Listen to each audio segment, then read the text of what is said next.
आइए मेरे दोस्तों, आपका स्वागत है। विवेक चूड़ामणि नामक ग्रंथ पर विचार हम लोग कर रहे हैं, वही आपके समक्ष पेश कर रहे हैं कि भगवान भाष्यकार जी द्वारा रचित जो ये ग्रंथ है, ये बहुत उपयोगी ग्रंथ है आत्म तत्व को जिज्ञासुओं के लिए, आत्म तत्व को जानने के लिए। जो समझते हैं कि ये भव सागर में हम दुख ही दुख भोग रहे हैं, तो ये हम इस भव सागर से कब पार होंगे, इस जन्म मरण रहित कब होंगे, कब हम उस परम तत्व को प्राप्त करेंगे, उस परम सुख को प्राप्त करेंगे, इसी के आधार पर सारा ये ग्रंथ की रचना की है। आइए हम सब मिलकर श्रवण करते हैं भाष्यकार जी के द्वारा लिखा हुआ ये ग्रंथ।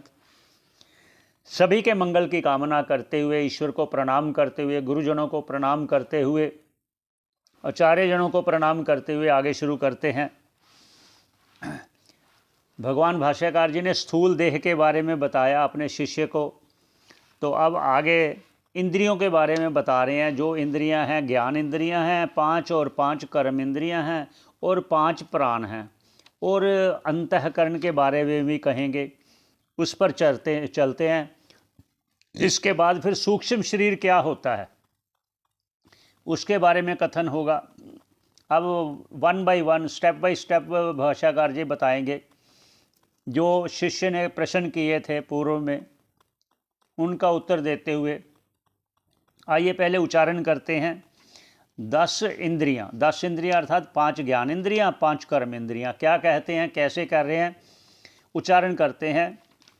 ये 94 नंबर श्लोक है। बुद्धि इंद्रियाणि श्रवणम त्वग्क्षि घ्राणम च जिह्वा विषयावबोधनात् वाक्पाणिपादम गोदमप्युपस्थः कर्मेन्द्रियाणि प्रवणेन कर्मसु।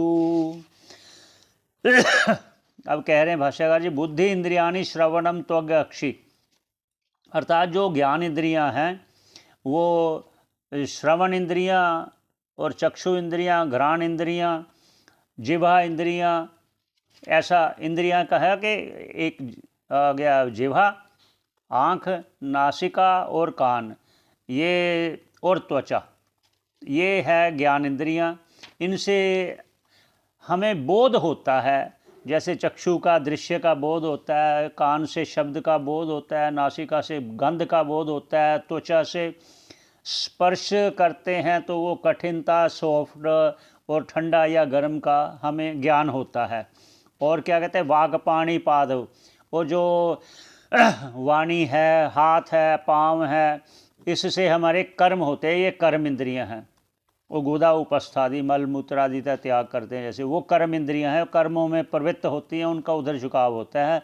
ज्ञान इंद्रियों का विषय जो है वो हमें बोध कराती हैं कि ये क्या है, और कर्म से हम उसका जिस कर्म में लगते हैं, ऐसे पाँव से चलने का कर्म है, हाथ से लेने का, देने का, ग्रहण करने का, छोड़ने का, ये होता है। आगे कहते हैं अंतःकरण चतुष्टय किसे कहते हैं, 4 जो है, चारों को अंतःकरण कहा गया है, लेकिन 4 क्या है उस पर कहते हैं, पहले उच्चारण करते हैं 95 नंबर। निगद्यते अंतःकरणम मनोधि अहंकृतिश्चित्तमिति स्ववृत्तिभिः मनस्तु संकल्प विकल्पनादिभिः बुद्धि पदार्थ अध्यवसाय धर्मतः। अब भाष्यकार जी कह रहे हैं निगद्यते अंतःकरण, अंतःकरण कहते हैं, कहा जाता है, किसको कहा जाता है, मनोधि अहंकृति चित्त, जो मन है, बुद्धि है, चित्त है, अहंकार है, ये 4 जो हैं, इसको मिल कर के स्ववृत्ति भी अपनी अपनी वृत्तियों से मिलकर ये अंतःकरण कहा जाता है। और ये वृत्ति क्या है, स्ववृत्ति भी ये अंतःकरण की वृत्तियां हैं। कैसे हैं उस पर आगे कहते हैं 96 पर।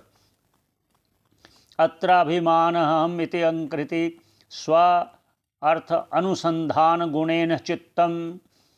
आगे कहते हैं यहाँ पर जो अभिमान करना है, अहम अहम अभिमान, इसको अहंकार कहा गया। स्व अर्थानुसंधानम, अपनी इष्ट वस्तु का चिंतन करना, उसको कहा है चित्त, वो चित्त कहा गया है। ये चारों हो गए ये 4 वृत्तियां हैं। जिस जिस वृत्ति को कैसे, जैसे मन संकल्प विकल्प आदि करती है तो वो मन हो गया। जब बुद्धि निश्चय करती है तो निश्चय व आत्मा का वो बुद्धि हो गई। और जो अहम अहम वृत्ति जब उदय होती तो अहंकार हो गया। जब वो अपने इष्ट वस्तु की इच्छा करती है तो वो चित्त हो गया। ऐसे ये अंतःकरण चतुष्टय कहा गया। चार, मन बुद्धि चित्त और अहंकार, ये चार को मिलाकर अंतःकरण हुआ। अब जो प्राण है वो 5 प्राण हैं, उन पर कहते हैं भाष्यकार जी क्या कहते हैं, पहले उच्चारण करते हैं 97 नंबर श्लोक। प्राण अपान व्यान उदान समाना भवत्यसौ प्राणः स्वयमेव वृत्ति भेदाद विकृति भेदात स्वर्ण सलीलादिवत। ऐसा भगवान भाष्यकार जी कह रहे हैं। कहते हैं प्राण अपान व्यान उदान समान, ये 5 प्रकार के प्राण कहे गए हैं। प्राण एक ही है, वृत्ति भेद से ये 5 कहे गए हैं। प्राण है, अपान है, व्यान है, उदान है, समान है, ये 5 प्राण कहे गए हैं। ये वृत्ति भेद से हैं। आगे फिर कहेंगे ये वृत्ति भेद कैसे, स्वयमेव वृत्ति भेदात विकृति, ये अपनी ही आगे उसके भेद कहे गए हैं। एक ही प्राण के आगे आगे भेद कहे गए हैं। कहते वो कैसे, शंका हुई शिष्य की, तो कैसे, तो भाष्यकार जी उसका उत्तर देते हुए कह रहे हैं स्वर्ण सलील आदिवत। स्वर्ण सलील आदिवत अर्थात जैसे स्वर्ण सोने का कोई कान में पहनने का बना ले, नाक में पहनने का बना ले, गले में पहनने का बना ले, हाथ में पहनने का बना ले, मुंदरी बना ले, वो गले का हार बना ले, कुंडल बना ले, जो बना ले, है तो सोना ही, जैसे एक सोना है और अलग अलग भेद हो गए, ऐसे ही एक प्राण के ये भेद कहे गए हैं। और सलील कहा गया है, जैसे जल है, जल का बर्फ़ भी जल है और भाप भी जल है, बादल भी जल है, जब बरसते हैं वर्षा होती है तो वो भी जल है।